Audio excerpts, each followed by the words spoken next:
Hi everyone, Kim Backenstos, Soul Moxie Musings. Today's message I received on February 13th, 2023, and it is titled Perfectionism. As always, the messages that you hear here are timeless. Divine timing comes into play. So when you hear them is when you were meant to hear them. Perfectionism. Perfectionism is a strange thing.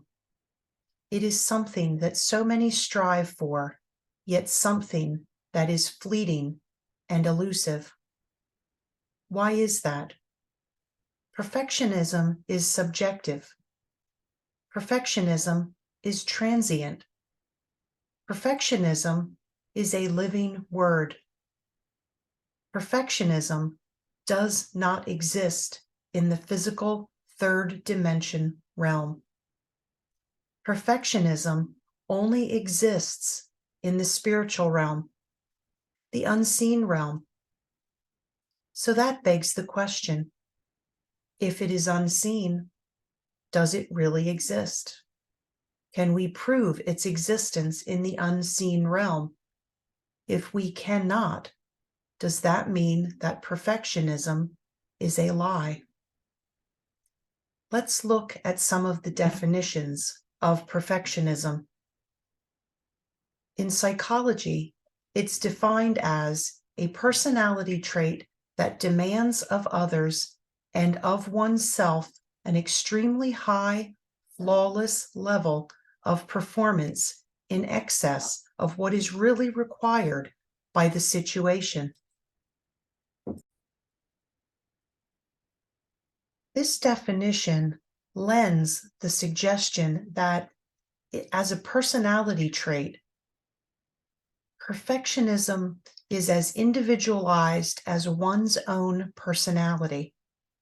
No two people are alike, so how can one ever obtain perfection from someone else as their definition of the very word will be as different as their personalities? The Cambridge Dictionary defines perfectionism as a personal standard, attitude, or philosophy that demands perfection and rejects anything else. This is much the same, a personal standard. If the standard is personal, how can this be achieved by others? And when it isn't achieved by others to your standards, it is rejected as unacceptable, as imperfect, thereby rejecting that person and necessitating taking on that task yourself to complete it to your own standards. Yet another definition states perfectionism is having excessively high standards and becoming overly self-critical. It is the second part of this definition that is the most harmful. There is a stark difference between being self-reflective, which is understanding how to admit and learn from your mistakes, versus being self-critical, which is judging yourself so harshly that mistakes are simply intolerable. Can we even call them mistakes? If the action's goal is to achieve an impossible standard, could it be that we ourselves are setting us up for failure? Is perfectionism a form of self-sabotage? The emotional consequences of such harsh judgment, the emotional consequence of such try that one more time. The emotional consequence of such harsh self-judgment is often self-shame or self-hate, which will damage and erode our ability to have any positive sense of self. Perfectionism is subjective. Subjective because it is based upon or influenced by personal feelings, tastes, or opinions. In other words, what is perfect to me may not be perfect to you. What is perfect to you may not be perfect to me. Perfectionism is subjective to an individual's likes, desires, ideas of how or what that thing should be. So, how can that be achieved by anyone else? Perfectionism is transient.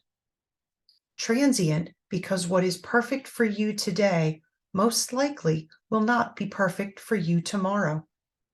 Have you ever gotten your clothing out for the next day only to wake up the next day and pick a totally different outfit?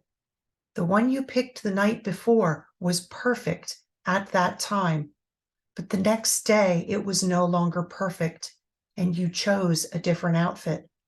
So, how can we achieve perfect if even our own perfect is fluid and impermanent? Perfectionism is a living word.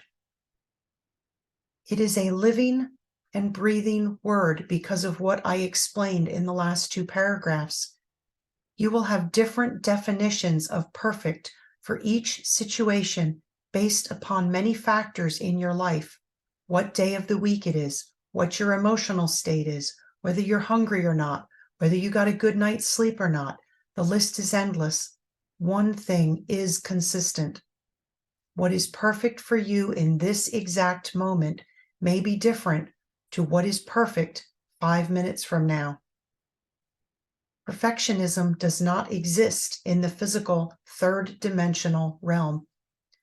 What do I mean by that? Based upon everything that we've discussed so far, your perfect isn't my perfect. In fact, your perfect most likely won't be your perfect tomorrow, or maybe even 5 minutes from now. So if every individual has a different perspective of perfect, and that perfect fluctuates with every breath you take, does it really exist in this dimension? If perfect only exists in the immediate now, till you acknowledge that it's perfect, the immediate now is over, and a new immediate now is now. Oh, wait, that now is over now too. This takes me to one last thought. Perfectionism only exists in the spiritual realm, the unseen realm. Do you believe that you were made in God's image? The Bible tells us we were. Genesis 1:27. God created man in his own image. In the image and likeness of God, he created him, male and female. He created them. Our spirit, our soul, is created in the very image of God, who is perfect. Our spirit or soul exists in the unseen realm. It is pure love. It is pure light. It is pure God. It is our connection back to God and the unseen realm. If our soul is made in the image and likeness of God, then how can it be anything but perfect? It is when we bring the third dimensional things, physical, emotional, free will, other human influence, etc., that in our eyes we fall short of that perfection. And even then, God's grace and mercy wash us clean through the blood of the Christ to make us pure again. God sees you as perfect, even though you see yourself as imperfect. The spiritual truth of perfection is that there is nothing to do, no healing, no change, no course correct, because in the inner truth of your true nature, your very essence, you are already divine, whole, and perfect. Imperfections as we see them are something that necessitates growth, knowledge, healing, and evolution, and they only exist in the third dimensional physical world. These things don't exist in the unseen realm. They cannot exist if you believe what Genesis 1:27 tells us. It is this growth, knowledge, and evolution in the physical realm that gives us the ability to see the innate perfection of your spiritual nature with greater ease and clarity, because it strengthens the connection between your spirit and God. Your third dimensional self cries out for growth, knowledge, healing, and evolution when it's in discord with your fifth dimensional spiritual self. This is the feeling of wanting more, not being fulfilled, knowing you were meant for more, feeling like there's a higher calling on your life. Therefore, you seek more, getting the knowledge, growing and healing along the way, which allows your third dimensional self to evolve and communicate more easily with your spiritual self and ultimately with God. It is this process that aligns the two for ultimate fulfillment. Because it is a spiritual fulfillment, it is a connection to God and His perfection. I close with this question. If it is the growth, knowledge, healing, and evolution process of our third dimensional self, those things we call our imperfections, that give us the gifts and opportunities to align our third dimensional self to our spirit and ultimately to God, are those really mistakes or imperfections? Could they be divinely guided opportunities to bring us into alignment with our soul and God? Could they be the very things put into place to help us grow, strengthen us, prepare us for alignment and mission fulfillment? You decide. Allow your divine perfection to shine its pure, loving light for all to see. Allow the world to see the perfection of God Himself, because you were made in His image perfectly. Thank you for listening, and I hope this word brings you blessings when you hear it. And with that, much love, light, and laughter. Till next time.